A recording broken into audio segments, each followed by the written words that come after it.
அதிர்ஷ்டம் நியூஸ்க்கு வரவேற்கிறோம். யானை பலத்தில் திமுக கூட்டணி. புதிதாக சேர்ந்த 7 கட்சிகள். ஸ்டாலினின் அதிரவைக்கும் வியூகம்.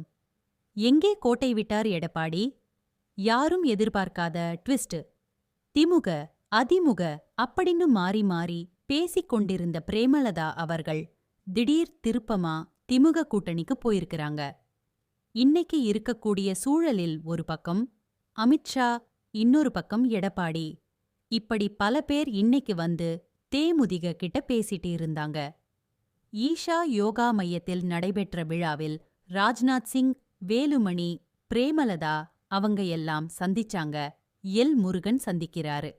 இப்படி பல பேர் சந்திச்சுட்டு இருக்கும்போது அதிமுகவோட போறாங்க, ராஜ்யசபா சீட் கொடுக்க போறாங்க, இன்னும் பல விஷயங்களை வந்து பண்ண போறாங்க அப்படின்னு பேச்சு இருந்தது.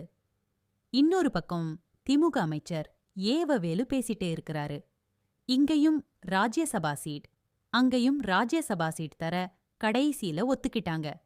எந்த பக்கம் போகலாம், யாரு நோட்டு அதிகமா தருவா அப்படின்னு பார்க்கும்போது 2 பேருமே ஓரளவுக்கு தர ரெடியா இருந்தாங்க.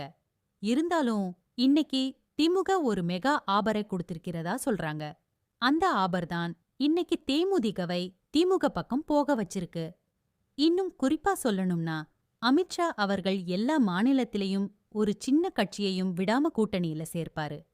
அப்படிப்பட்ட அமித்ஷாவோட கண்ணுலயே மண்ணை தூவிட்டு இன்னைக்கு தேமுதிகவை உள்ள இழுத்தது ஸ்டாலினுடைய சாமர்த்தியம்தான்.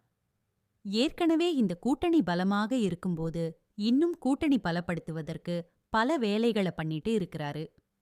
வரக்கூடிய தேர்தல்ல 100-200 ஓட்டு கூட வெற்றியை தீர்மானிக்கும் பல தொகுதியில. போன தடவையே டி நகர்ல 58 ஓட்டுல தான் திமுக உடைய வேட்பாளர் ஜெயிக்கிறார். காட்பாடியில துரைமுருகன் கொஞ்சம் வாக்குல தான் ஜெயிக்கிறார். இப்படி பல தொகுதியை சொல்லலாம். அப்ப இதெல்லாம் கணக்கு பண்ணிதான் இன்னைக்கு திமுக கொஞ்சம் இறங்கி வந்திருக்கிறாங்க. அமித்ஷா எப்படி கோட்டை விட்டார் அப்படிங்கிறது பெரிய புதிராக இருக்கிறது. ஒரு பக்கம்